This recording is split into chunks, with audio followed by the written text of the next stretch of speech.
Hello, magandang araw mga kabarya. Welcome back to OMG TV channel. Magandang araw sa ating mga subscriber at sa mga followers natin sa Facebook. So sana ay nasa mabuti tayong kalagayan. Okay? Itong 5 piso na ang bagong lipunan. So ito yung Marcos Coins mga kabarya ay i-update natin ang presyo kasi nga medyo tumaas na naman ang halaga nito kung ibabase natin sa mga ceiling online. Okay? So itong 5 piso na ABL ay napakarami din ang mintage. Ito ay nagmula sa 1975 hanggang 1982. So meron itong iba't ibang mga varieties mga kabarya. Kaya panoorin ang video hanggang sa dulo para malaman mo ang mga hard to find at saka mga special na mga 5 pesos na ang bagong lipunan or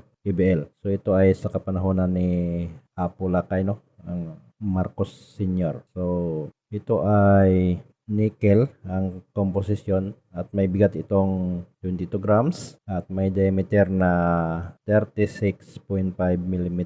May kapal naman na 2.6 mm, hugis bilog at ito ay middle alignment. So demonetize na ito noong January 2, 1998. Okay? So, kung makikita mo sa harapan, ito ay coat of arms ng Pilipinas. So, may nakaliter na Republika ng Pilipinas at saka ang kanyang 5 piso. Meron itong markang FM, so, yung Franklin Mint. At sa likurang bahagi, left facing bust of Ferdinand E. Marcos. Then may nakamarka ng bagong lipunan. September 21, 1972, Pangulong Ferdinand E. Marcos, 1975. Ito yung Danyo Society. September 21, 1972. So, ang engraver nito mga kabarya ay si Thomas James Perel. Ang edge plan, so ito ay ginawa sa Munich, Germany. Meron din sa Canada, Sheriff Meno sa Canada, then sa BSP Security Plan Complex, Quezon City. Meron din Franklin Mint, yung may markang F, no? Ginawa sa Franklin Mint, Wawa, Pennsylvania, United States. FM. So, yun, no? Ang kanyang tatak. Meron siyang varieties na KM number 210.1. Coat of arms niya ay nakamarka Republika ng Pilipinas. At ang pangalawang variety is KM 210.2. Coat of arms niya ay isang bansa, isang diwa. So, yung makikita nyo sa banner mga kabarya, yung sa banner dito sa kanyang coat of arms. Okay? So, ang 1975 ay mayroong mintage na 20 million. So, napakarami na. Meron itong 74% at mayroong price na 130 sa very fine hanggang sa almost uncirculated. 160 naman ang kanyang uncirculated. Merong FM sa 1975. So, meron itong matte na kulay. Similar to fine, 2%, 3,850 lamang ang mintage.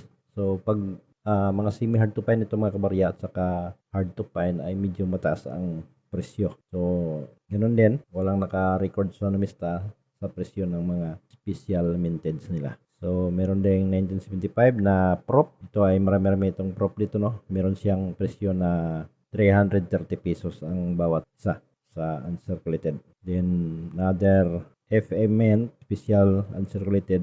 So, 7,875 lamang ang mintage. Similar to find din ito mga barya, yung prop ng 1975.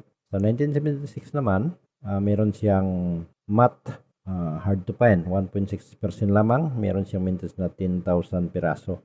Then, merong prop na 3%, 400 ang isang piraso. So, yung prop mga kabarya is 9,901 ang kanyang mintage. At saka merong special uncirculated na hard to find, 1,826 ang kanyang mintage. Okay, so sa 1977, hard to find, yung matte, 10,000 piraso lamang. Then merong special uncirculated na hard to find din, 3%, 354 piraso lamang ang ginawa. Then merong 1978 na prop, hard to find din, 4,792 piraso. Then 1978 na special uncirculated, 3%, 10,000 piraso lamang ang ginawa.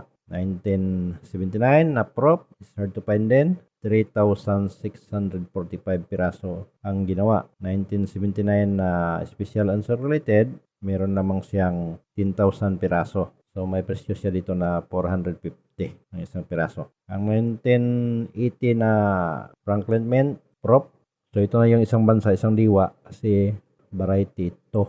So sa 1980 na prop is 2%, 3,133 ang ginawa, hard to find din. 1980 na special answer rated, 3%, so 10,000 piraso lamang. Same hard to find. O, so ngayon hard to find na rin yan kasi mahirap na talaga yan hanapin. 1981 na prop, hard to find, 1,795 lamang, no, ang ginawa. So napaka kunti lamang mga kabarya, kaya mahirap na talaga yan hanapin. So sa ngayon siguro ay pag makakita kayo niyan at saka bago-bago pa, mahal siguro ang presyo, no? Hindi natin masasabing magkano pero mahal siguro. Okay? Sa 1981 naman is special answer rated, hard to find din, 11,000 lamang ang ginawa. 1982, ito ay sim hard to find, no? So meron siyang 10% dito.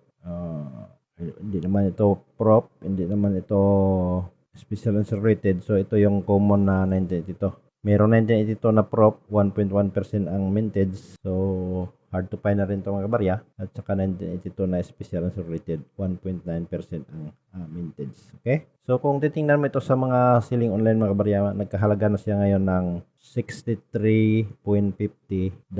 Meron namang $60.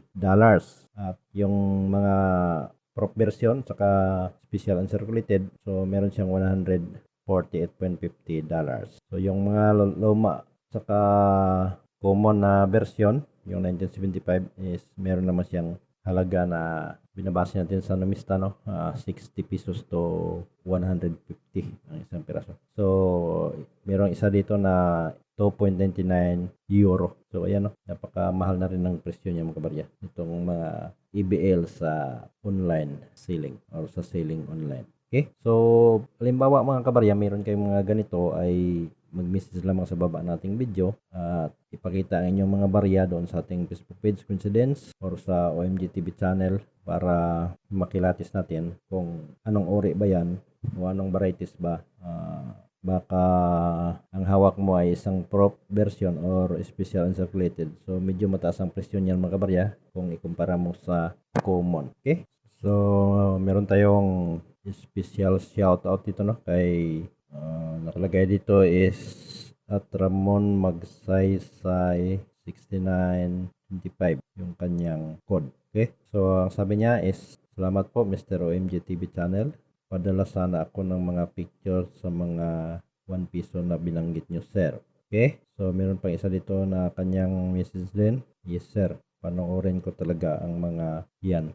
Mabuhay ka. Okay? So maraming salamat sa laging pagsuporta, Ramon Magsaysay. Sana ay dumami, no, ng mga suporta sa atin na mga katulad mo, yung marunong talagang makinig at makaunawa sa ating mga sinasabi.